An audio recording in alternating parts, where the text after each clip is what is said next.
దీంట్లో కొద్దిగా non available sections అత్యున్నత న్యాయస్థానాన్ని ఆశ్రయించడం జరిగింది.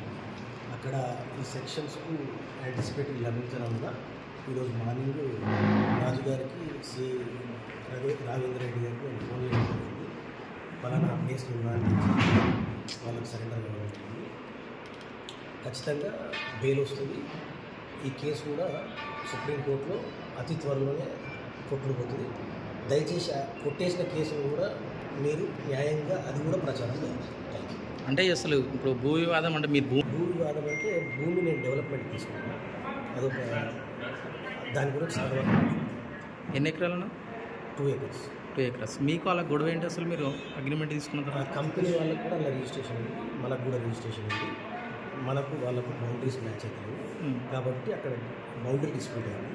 కొద్దిగా ఎక్స్టెంట్ వాళ్ళు ఎక్కువ ఆక్యుపై చేశారు కంపెనీకు, కాబట్టి కొద్దిగా గొడవ జరిగింది. మీ కంపెనీ తరఫున లేకపోతే? నేను ఇండివిజువల్, నాకు సొంత కంపెనీ ఉంది. నా కంపెనీ తరఫున డెవలప్మెంట్ చేసుకున్నాను. Thank you so much.